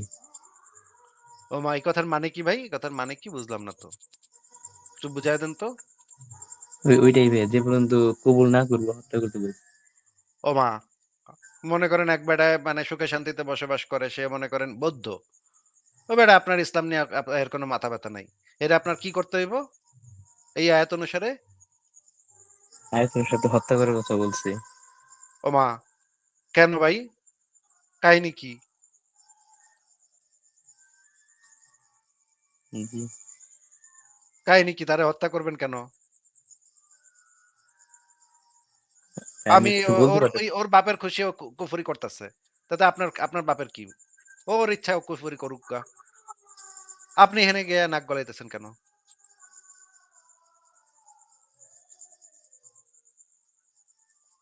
জি, কিরে কথা ভাই ঠিক আপনার আছে। নবী আপনার নবী আপনার কোরআন এগুলা কি কথাবার্তা কইতেছে? এগুলো তো সরাসরি তো জঙ্গিবাদী কথা।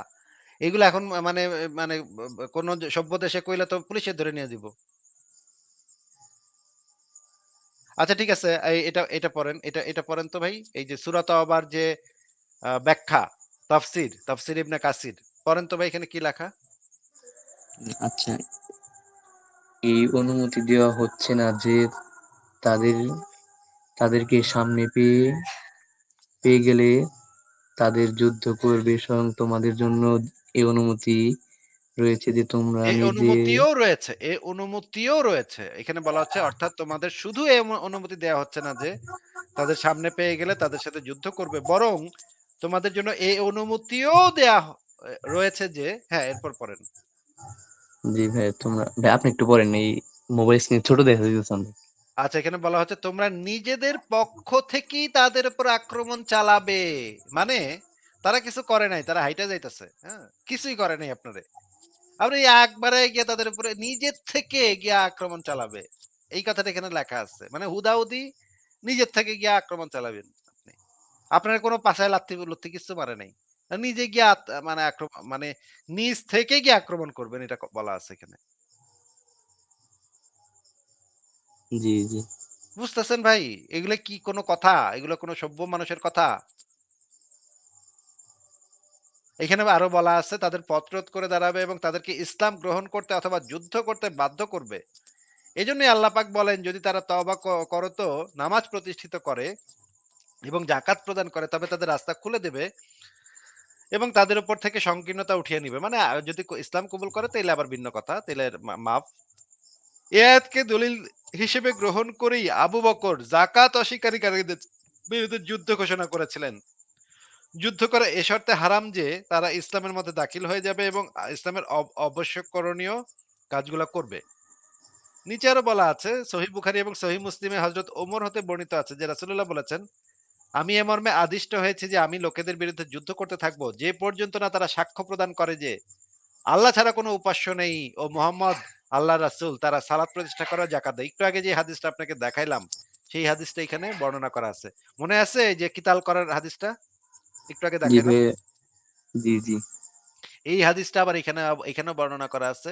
এই মর্মে আদিষ্ট হয়েছি যে আমি লোকেদের বিরুদ্ধে যুদ্ধ করতে থাকবো যে পর্যন্ত না তারা সাক্ষ্য প্রদান করে আল্লাহ ছাড়া কোনো উপাস্য নেই ও মুহাম্মদ আল্লাহর রাসূল। এইটা না বলা পর্যন্ত তাদের বিরুদ্ধে যুদ্ধ করে চালায় যেতে হবে যুদ্ধ। নাকি? জি, আচ্ছা ঠিক আছে। এবার এবার আমরা দেখি যে আপনারা যে জিহাদ করবেন, জিহাদ করে আপনারা কি করবেন? আপনারা একটু দেখি তো এখান থেকে পইড়া দেখি তো এখানে কি করবেন? জিহাদ এটা হচ্ছে ফতোয়ায়ে আলমগীরি। মানে ভারতের সবচাইতে বিখ্যাত ইসলামী বই। হ্যাঁ? বাদশাহ আলমগীর উনি একজন আলেম ছিলেন। হ্যাঁ? নাম শুনছেন বাদশাহ আলমগীর? জি, জি শুনছি। উনি অনেক বিখ্যাত ইসলামের একজন আলেম ছিলেন। উনি সারা পৃথিবীর সবচেয়ে বড়, বড় আলেমদেরকে ডাইকা আইনা টাকা পয়সা দিয়া এই যে ফতোয়া আলমগীরি গ্রন্থটা লেখাইছিল। সবচাইতে সেই সময় সবচাইতে বড় আলেমরা বইসা, বইসা এই গ্রন্থটা লিখছিল। এটা ইসলামের ইতিহাসে অত্যন্ত গুরুত্বপূর্ণ একটা গ্রন্থ, ফতোয়া আলমগীরি। এই মাসালা ২ এটা একটু পড়েন তো, এটা তো দেখা যাচ্ছে ভাই। এটা একটু পড়েন তো। আচ্ছা ভাই, কোনো সহিহ হাদিস নাই ইতে, এই জিহাদ বিষয়ে? জিহাদ বিষয়ে সহিহ হাদিস তো আপনাকে একটু আগে দেখাইলাম ভাই। এখন না, আমরা না একটু জিহাদের পদ্ধতিটা একটু পড়ে নিই। জিহাদ কেমনে করবেন এটা তো আর সহিহ হাদিসে থাকবো না। পদ্ধতিটা তো থাকবো মাসলা মাসাইল গ্রন্থে, আইনের গ্রন্থে, তাই না? এটা হচ্ছে আইনের জি, বই। জি, পড়েন, পড়েন। জি। মাসালা ২ নাম্বারটা পড়েন। আচ্ছা, মুসলিম বাহিনী দারুল হারবে দারুল হারাবে প্রবেশ করে। প্রবেশ করে হুম। কোন শহর বা দুর্গ অবরোধ করে তাদেরকে ইসলামের দাওয়াত দিবে। যদি তারা দাওয়াতে সাড়া দেয় তাহলে তাদের বিরুদ্ধে লড়াই থেকে বিরত থাকবে। সারা আর দেয় মানে যদি ইসলাম তারা। কবুল করে, তাই না? সারা দেয় জি, মানে জি, হচ্ছে জি। ইসলাম কবুল যদি করে তাইলে লড়াই করা যাবে না। আর যদি সাড়া না দেয় মানে ইসলাম কবুলটা না করে তাইলে কি করবে ভাই? পড়েন তো। বিরত থাকে তাহলে তাদেরকে এই জিজয়া প্রদানের আহ্বান জানাবে। হিদায়া, জি। যদি হ্যাঁ, তারা তারপর? জিজিয়া দিতে সম্মত না হয় মানে টাকা তাহলে দিব আরকি। টাকা দিতে হইব। যদি ইসলাম কবুল না করস তাহলে টাকা দিবি। যদি টাকাও না দিতে চায় তাহলে কি করবে? মুসলমানদের যাবতীয় সুবিধা ও দায় তাদের ক্ষেত্রে কার্যকর হবে। হ্যাঁ, এবার নিচের অংশটা পড়েন। ওই যে ১ম শ্রেণী এইখান থেকে পড়েন। জি, জি, তারা হলো আরবের না, ওই না, সমস্ত ১ম শ্রেণী ওইখান থেকে পড়েন। ১ম শ্রেণী ওইখান থেকে পড়েন। আচ্ছা, আচ্ছা, ওই সমস্ত লোক যাদের থেকে জিজিয়া নেওয়া জায়েজ নেই, তারা হলো আরবের ওই সমস্ত মুশরিক যারা আস আসমানি কোন কিতাবের অনুসারী নয়। অতএব মুসলিমগণ যখন তাদের উপর বিজয়ী হবে, হয় তারা পুরুষদের ইসলাম কবুল করবে, নতুবা তাদের হত্যা করা হবে। অবশ্য তাদের নারী ও শিশুরা মালে গনিমত হিসাবে গণ্য হবে। ওয়াও! কি চমৎকার কথা। ভালো একটা কথা পড়ছেন তো ভাই। লাস্টের লাইনটা আবার একটু পড়েন তো ভাই। অবশ্য তাদের নারী ও শিশুরা মালে গনিমত হিসেবে গণ্য হবে। ওয়াও! মানে আপনারা একটা দারুল হরব মানে কাফের রাষ্ট্রে গেটের সামনে আইবেন, দুর্গের সামনে আইবেন, তাই না? আওয়ার পর আপনারা কি করবেন? বলবেন যে, "ওই তোরা কাফেররা তোরা ইসলাম কবুল কর।" তারা যদি তারা যদি মানে সাড়া না দেয়, মানে ইসলাম কবুল না করে তাইলে তো আপনারা কইবেন, "তাইলে জিজিয়া দে, টাকা দে। টাকা দে আমরা যাইগা।" হুম? মনে করেন তারা টাকাও দিতে রাজি হইল না। তারা কইল, "না আমরা টাকা দিব কেন? তোমাকে কেন আমরা টাকা দিব?" তখন ভাই আপনারা কি করবেন বলেন তো? আক্রমণ নতুবা করবেন তাদের নাকি? যে হত্যা করতে বলা হয়েছে পুরুষদেরকে হত্যা কইরা আর সেই কাফের রাষ্ট্রের যে নারী এবং শিশুরা তাদেরকে কি করবেন? গনিমত হিসেবে গণ্য হবে। ওয়াও! গনিমত মানে কি ভাই? এই যে জিনিসটা বুঝলাম না তো। আমার একটু বুঝায় দেন তো গনিমত মানে বুঝি না ভাই। বুঝায় দেন। এটাতে সম্ভবত এই ভাগ করে দেয় ওই টাইপের কিছু না, মানে মানে ওই মেয়েদেরকে যে যে পাইবেন ওই মেয়েরা কি হইব? মেয়েদেরকে আপনারা কি করবেন? মুসলমানরা কি করব মেয়েদেরকে নিয়া? নিজ দেশে নিয়ে যাইতে বলা হয়েছে ওই টাইপের না কিছু। কি করব? মেয়েদেরকে নিয়া করবোটা কি? মানে ওদের কি ঘরে সাজায় রাখবো নাকি কি করব? দাসী কোন হিসেবে পাড়ায় দিতে রাখবো? পারে। ও দাসী হিসেবে নিব। ওই দাসীদের সাথে কি করব? মানে কি কুতকুত খেলবো নাকি আ লুডো খেলবো? কি করব সেই মেয়েদের সাথে? দাসী ভাই কাজ করে না দিব ওই টাকাগুলা তার মালিক পাবে। আর কিছু করব না? চাইলে তাদের মন চাইলে করতে পারে। কাদের মন চাইলে? মালিকের মন চাইলে নাকি মেয়েদের মন চাইলে? মালিকের। আচ্ছা, মালিকের মন চাইলে সেই নারীদের সাথে কি করব? তো সংকট করতে পারে কিছু। ওয়াও! মানে ওই মায়াগুলারে লাগাইবো আরকি নাকি? আপনার আপনার আপনার মুসলমানরা ওই মায়াদের ধইরা আইনা, বন্দি কইরা ধইরা আইনা লাগাইবেন নাকি? রেপ করবেন। তারা যে পর্যন্ত নাকি ইসলাম গ্রহণ করবো না তখন পর্যন্ত নাকি তাদের সাথে এগুলা করা হারাম হয়ে যাইবো। কে কইছে আপনারে এই কথা? কোন বলদে সম্ভবত কইছে হাদিসে আপনারে? হাদিসে সেটা সম্ভবত দেখছিলাম। ঠিক আছে আমিও হাদিসটা বাইর করতেছি, আপনিও হাদিসটা বাইর করেন। দেখি কোন হাদিসে আপনি পাইছেন এটা। যারা যে পর্যন্ত না ইসলাম কবুল না করে ততক্ষণ পর্যন্ত তাদের সাথে করা যাবে না। এটা একটু বাইর করেন তো ভাই। আমি দেখি এটা কই পাইছেন আপনি? এরকম তো কোন হাদিসের কথা তো আমি জানি না। আমি আপনার উল্টা জিনিস দেখামু। উল্টা জিনিস আমি আপনারে দেখামু। উল্টা জিনিস বাইর করতেছি আমি। আমার একটু টাইম লাগবে। আমি অন্য ট্যাবে বাইর করতেছি। আপনি একটু বাইর করেন আগে। আপনার দলিলটা আগে একটু বাইর করেন। জি, জি, ভাই, আমি দড়ি টড়ি নিয়ে আপনার সাথে অন্য একদিন কথা বলবো না, বুঝলেন না? মানে অন্য একদিন কথা সম্ভবত অন্য একদিন কথা বলবেন কেন? এই আজকেই কথা বলেন। আজকে দেখান। আজকে দলিলটা দেখান। আবার অন্যদিন তো মানে প্রত্যেক মুমিন এসে বইলা যায় হা- অন্যদিন হা- আসবো। তারপর তো আর না, আসে না, না। হাদিস তো অনেক আচ্ছা এই যে দেখেন, করে কষ্ট হয়ে যাবো। মুশরিক নারীর সাথে যৌন সঙ্গম করা হারাম কিনা দেখেন। এটা হচ্ছে সুনান আবু দাউদ শরীফের ২১৫২ নম্বর হাদিস, হ্যাঁ? ঠিক আছে? দেখা যাচ্ছে? জি, জি। এখানে কি লেখা? টাইটেলে কি লেখা? একটু পড়েন। জোরে, জোরে পড়েন। আচ্ছা, আচ্ছা। বন্দি স্ত্রীলোকের সাথে সহবাস করা। আচ্ছা। এখানে এই ঘটনাটা ঘটছিল হুনায়নের যুদ্ধের সময়, হ্যাঁ? তারা মুসলমানরা বিজয়ী হইল, পুরুষদেরকে হত্যা করলো এবং মেয়েদেরকে বন্দী করলো। তখন রাসূলুল্লাহর কিছু সাহাবী তাদের সাথে অনধিকারভাবে সহবাস করা গুনাহ মনে করে, কেননা তাদের মুশরিক স্বামীরা তখন বন্দী ছিল। এই যে মুশরিক স্বামীরা যে তখন বন্দী ছিল, এই কারণে সাহাবীরা তাদের সাথে সেক্স করতে একটু সংকোচ করতেছিল। ঠিক আছে? এই সময় আল্লাহ পাক জি জি সূরা নিসার ২৪ নম্বর আয়াতটা নাজিল করে, এই যে তখন আল্লাহ তাআলা এই আয়াতটি নাজিল করে, যে সমস্ত স্ত্রীলোকের স্বামী আছে তারা তোমাদের জন্য হারাম, তবে যারা তোমাদের অধিকারভুক্ত দাসী, অর্থাৎ যেসব মহিলা যুদ্ধবন্দী হিসেবে তোমাদের আয়ত্তে আসবে তারা ইদ্যতের পরে তোমাদের জন্য হালাল। একটা সহিহ হাদিস। এখন ইদ্যুৎ আমরা মানে কি ভাই? ইদ্যত মানে হচ্ছে পেটে বাচ্চা আছে নাকি সেটা দেখার জন্য কিছুটা সময় অপেক্ষা করতে হয়। এক হায়েজ অপেক্ষা করতে হয়। এখন আমরা আকামুল কোরআন গ্রন্থ ২য় খণ্ড পৃষ্ঠা ৩৫৭ একটু পড়ে নিই। এখানে কি লেখা আছে? এখানে একটু পড়েন তো ভাই। এখানে লাল কালি দিয়ে কি বলা আছে পড়েন তো? কেউ যদি প্রশ্ন তোলেন তাহলে আরবের যে মুশরিকদের বিরুদ্ধে যুদ্ধ করার জন্য রাসূল করিম সাল্লাল্লাহু আলাইহি ওয়াসাল্লাম আদেশ করেছেন এবং তাদের নিকট থেকে ইসলাম অথবা তরবারি ছাড়া আর কিছুই গ্রহণ করা আচ্ছা, হবে এই না কথাটার বলে। মানে কি? তাদের থেকে ইসলাম অথবা তরবারি ছাড়া আর কিছুই গ্রহণ করা হবে না, এটার কথাটার মানে কি? বুঝলাম না তো। একটু বুঝায় দেন তাদের তো ভাই। নিকট আরবের মুশরিকদের বিরুদ্ধে যুদ্ধ করার জন্য দিন গ্রহণে মানে না, না, ইয়েদের এই কাছ থেকে কথাটা যেতে বলতেছে।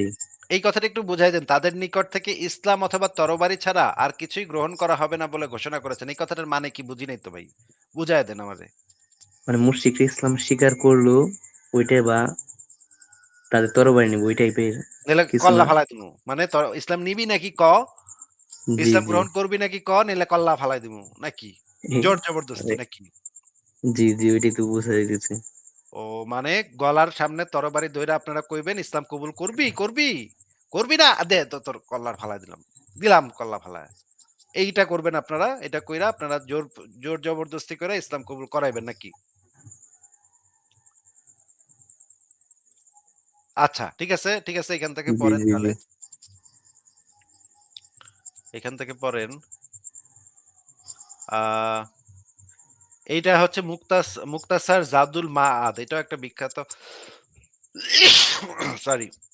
এটা হচ্ছে অনেক বড় একজন ইসলামিক স্কলার ইবনে কাইয়ুম আল জাওজিয়া। উনার একটা বিখ্যাত গ্রন্থ হচ্ছে মুক্তাসার জাদুল মাআদ। এই গ্রন্থের ২৫০ নম্বর পৃষ্ঠাতে কি লেখা আছে একটু যদি পড়ে শোনাইতেন আমাদেরকে। আচ্ছা আচ্ছা। নবী এবং তার সাহাবীদের আমল দ্বারা প্রমাণিত হয় যে আরব বন্দীদেরকেও দাস বানানো জায়েজ আছে এবং তাদের দাসীদেরকে ক্রয়সূত্রে বা গনিমত হিসেবে মালিক হয়ে তাদের সাথে সহবাস করা জায়েজ আছে। দাসীদের সাথে সহবাসের ক্ষেত্রে মুসলমান হওয়া শর্ত নয়। ওয়াও! লাস্টের লাইনটা আবার একটু পড়েন ভাই, দয়া করে। জি জি দাসীদের সাথে সহবাসের ক্ষেত্রে মুসলমান হওয়া শর্ত নয়। ওয়াও! আবার একটু পড়েন তো আল্লাহর রাস্তায় আরেকবার একটু পড়েন তো ভাই। ভাই পড়ছি তো ভাই, মজা নিতেছেন নাকি? না, না, আপনি তো কইলেন যে আপনি নাকি জানেন যে ওদের মুসলমান হইতে হইব ভাই তারপর একবার শিওর ভাবে মুসলমান। বলি নাই যে ওইটাই আছে। আমি ভাবছি ভাই ওইটা কিছু একটা মানে পড়ছি আমার সম্ভবত। আপনি জানেন না কার সাথে আপনি কথা কইতে আইছেন, এটা আপনি বুঝেন না? যে কার সাথে কথা কইতে আইছেন এটা আপনার খেয়াল নাই ভাই। এটা আপনার খেয়াল নাই। এটা আপনারে কেউ কয় নাই। আপনি কি নতুন, নতুন লাইভ দেখেন নাকি? কেউ আপনারে কয় নাই যে এখানে আইসা উল্টাপাল্টা কথা কইলে এক্কারে আসিফ মহিউদ্দিন ক্যাক করে ধরবো। এটা আপনারে কেউ বইলা দেয় নাই আগে? এরকম সাবধান করে নাই কেউ ভাই আগে? না ভাই আপনার সাথে এই টপিক নিয়ে আলোচনা করতে আসেনি। আমি ফার্স্টে যে দুটা কথা বললাম আরে ওইটা নিয়ে এইটা আইছিলাম। এইটা আগে বলেন আমারে যে আপনি যে আমার সাথে মানে দলিল প্রমাণ নিয়ে কথা কইবেন, কথা কইতে আপনারে কেউ সাবধান করে নাই যে এটার সাথে যাইস না। একের গোহারা হারবি। এটা কয়ে দেয় নাই কেউ আপনারে? আর ভাই আমি উল্টাপাল্টা আপনাদের কথা লাগতে কইলেই আসি কইতে নাই। গেলেই উল্টাপাল্টা কথাবার্তা কইলেই আসিফ মহিউদ্দিন একেবারে ক্যাক করে ধরবো দলিল দিয়া। এটা আপনারা কেউ বলে নাই এর আগে? সত্যি কথা কন, আমি কেউ ভাই বলে নাই? আপনার লাইভ তো দেখছি আমি। আপনি যে কইলেন একটু আগে যে দাসীদের ইসলাম ধর্ম কবুল করতে হইব তারপরে তাদের সাথে করণ যাইব। এনে তো ভিন্ন কথা বলা। আপনার সাথে কথার তো সাথে তো মিলল না। আপনি আবার কইলেন পরে নাকি দলিল নিয়ে আইবেন। আমি তো আপনার খাড়ার উপরে দলিল দিলাম। আমি তো রেডি থাকি সবসময়। দলিল প্রমাণ সহ রেডি থাকি। আপনারা কয়ে যান কালকে আইমু, পরশু আইমু, এরপর আর আহেন না। আনতে পারবেন এই দলিল যে মুসলমান হওয়া শর্ত? এটা আনতে পারবেন? আমি ভাই ক্লিয়ার করে বলিনি যে ওইটা আছে, আমি ভাবছি এরকম পড়ছি, আমার ভুল হইতে আচ্ছা। পারে, বুঝেন নাকি? ঠিক আছে, এবারে আমরা দেখি যে তাফসিরে জাকারিয়াতে কি বলা আছে সেটা একটু পড়ে নেই। তাফসিরে জাকারিয়া আবু বকর মোহাম্মদ জাকারিয়া সৌদি সরকার প্রকাশিত প্রথম খণ্ড পৃষ্ঠা ৪০৫। এই অংশটুকু একটু পড়ে শোনান তো ভাই আমাদেরকে। আচ্ছা, অধিকারভুক্ত দাসী বলতে ওই সমস্ত নারীদের বোঝায় যারা কাফের ছিল। মুসলিম যুদ্ধে তাদের পুরুষদের পরাজিত করে তাদেরকে নিজেদের অধিকারে নিয়ে আসে, তখন তাদেরকে মুসলিমদের জন্য বিয়ে ছাড়াই হালাল করা হয়েছে। আবু বিয়ে সাইদ ছাড়া হালাল মানে কি? বিয়ে ছাড়া হালাল মানে কি? বিয়ে ছাড়াই বিয়ের লাগাইতে করে, পারবেন আপনারা নাকি? ওটাই তো লাগালাগি বোঝা আপনারা যাইতেছে। বিয়ে ছাড়াই করতে পারবেন নাকি? বিয়ে-টিয়ে দাঁড় দাঁড় তো হইব না। মানে ওই মেয়েদের রেপ করবেন আপনারা। ওই মেয়ের বাপ ভাইরে আপনারা মারছেন, তা এখন ওই মেয়ের সাথে আপনারা করবেন। বিছনায় নিবেন ওই মেয়েরে। আচ্ছা ভাই, এই তাদের যদি নিজেদের সাথে না রাখে তাহলে কি করতে পারে? কি? মানে ভাই ধরেন যুদ্ধ করে বন্দী হিসেবে আসলো, তাদের সাথে কি ব্যবহার করতে পারি আমরা? বন্দি করে আপনারা আনবেন কেন? তাদের বন্দি করা মানেই তো তাদের উপর অত্যাচার। আপনি তাদের বন্দি করবেন কেন? বা তাদের ধরেন আক্রমণই করবেন কেন? তারা তাদের বাসা-বাড়িতে সুখে শান্তিতে ছিল। দারুল হরবে তারা সুখে শান্তিতে ছিল। দারুল হরবে আপনারা গিয়া গেটের সামনে গিয়া কইছেন, "ওই ইসলাম কবুল কর, নাইলে জিজিয়া দে।" তারপরে এরা কইল যে, "না আমরা ইসলাম কবুল বলও করবো না, জিজিয়াও দিমু না। আমরা তো কত করে টাকা দিমু কে? তোরা কারা?" তারপরে আপনারা কইলেন যে, এখন তোরা এখন জিহাদ করমু, কিতাল করমু এখন। তোরা ইসলাম কবুল করস নাই, এখন আচ্ছা কিতাল ধরেন ভাই করমু। মুসলমানদের উপর অত্যাচার হইতেছে, মুসলমানদের তখন উপর গিয়ে, অত্যাচার হইতাছে, কোথায় অত্যাচার হইতাছে? না ধরেন এই ভাই ফিলিস্তিনের মুসলমানদের এই যে উপর যদি অত্যাচারও হয়ে থাকে তখনও তো কোন নারীকে বন্দি করা আপনার জন্য নৈতিক হয় না। যদি মুসলমানদের উপর অত্যাচারও করা হয় তখনও তো এটা নৈতিক হয় না।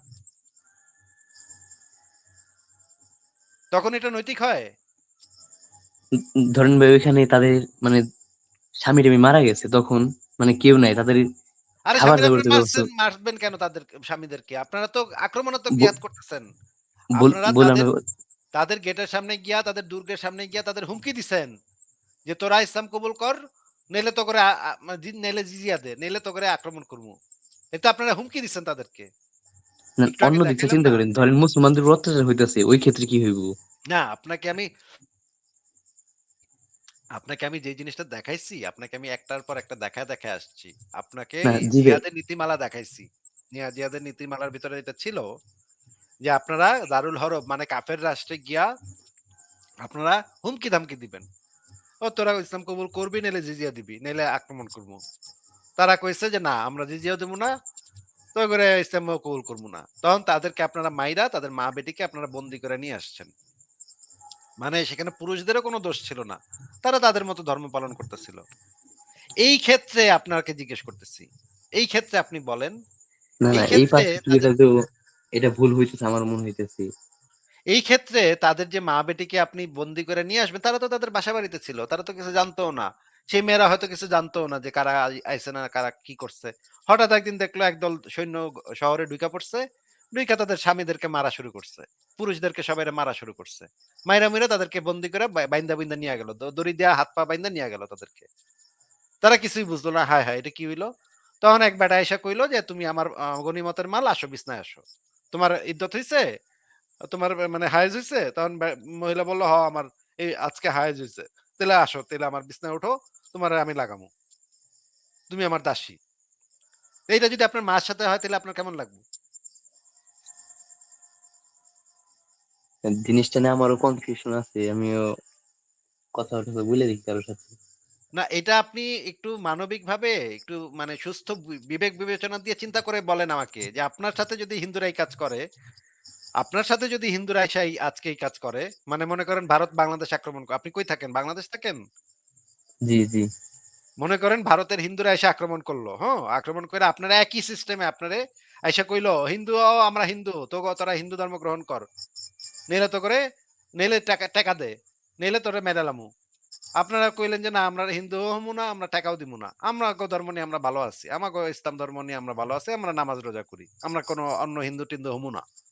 তখন তারা আক্রমণ করলো, কিতাল করলো আপনাগো। কিতাল করে আপনার মায়ের মনে করেন এক হিন্দু বেটায় বাইন্ধা নিয়া গেল। তখন কেমন লাগবে ভাই আপনার? ভাই এখান থেকে ১ম থেকে ভুল হইতেছে, এখন তো সবকিছু ভুলই মনে হইতেছে। মানে এইগুলা ভাই আপনারা মানে কিভাবে এই জিনিসগুলা আপনারা মানে হজম করেন? এগুলো তো মানে খুবই ভয়ংকর কথাবার্তা। এই যে দেখেন এখানে কি বলা আছে যে এই যে তাদেরকে পুরুষদেরকে পরাজিত করে তাদেরকে নিজেদের অধিকারে নিয়ে আসে তখন তাদেরকে মুসলমানদের জন্য বিয়ে ছাড়াই হালাল করা হয়েছে। আবু সাঈদ খুদরি বলেন, হুনাইনের যুদ্ধের দিন রাসূলুল্লাহ একদল যোদ্ধাকে আওতাসের দিকে পাঠান। তারা কাফেরদের উপর জয়ী হয়ে তাদের নারীদেরকে নিয়ে আসে। কিন্তু এরা কাফের নারী হওয়ার কারণে মুসলমানগণ তাদেরকে হালাল মনে করছিল না। তখন এই আয়াত নাজিল হয়ে জানিয়ে দেওয়া হয় যে এরা তাদের জন্য হালাল মানেই কাফের নারীরা তাদের জন্য হালাল, তবে শর্ত হলো তাদের ইদ্যত শেষ হতে হবে। মানে এখানে পরিষ্কার ভাবে বলা আছে যে তাদের কোনো মানে কিছুর বালাই টালাই নাই, তাদেরকে ধরে আইন আপনারা মানে লাগাইবেন, সোজা সাপটা লাগাইবেন তাদেরকে। এগুলা কেমন কথা ভাই? এগুলা কোনো মানে মানে সুস্থ মানুষের কথা?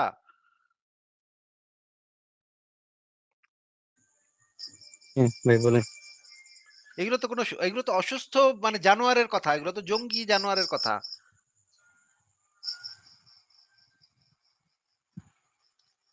ভাই মানে সত্যি কথা বলতে এই সম্পর্কে কিছু এখনো ওইভাবে জানি নাই। তো আপনি মানে আপনি না মানে জানেন না তাইলে আপনি না জেনে ইসলামটা পালন করেন কিভাবে? আপনার তো জানা উচিত এগুলা। আপনার নবী কি বইলা গেছে সেগুলো তো জানা উচিত, বোঝা উচিত।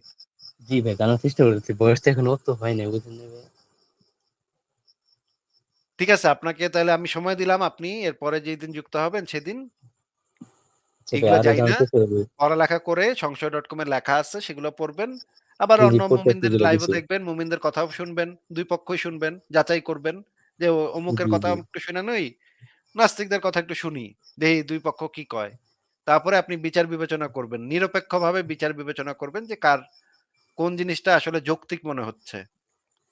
ঠিক আছে? অবশ্যই অবশ্যই ভাই, একটা বই তারপরে এসে সাজেস্ট যুক্ত করেন হবেন। পড়তে। সংশয়.com এ অলরেডি অনেক লেখা আছে। ওগুলো পইড়া শেষ করেন আগে। ওগুলো পইড়া শেষ করতে আপনার ৩ বছর লাগবে। আচ্ছা আচ্ছা। ঠিক আছে? তাহলে বিদায় জানাচ্ছি আপনাকে। ভালো থাকেন তাহলে। ঠিক আছে?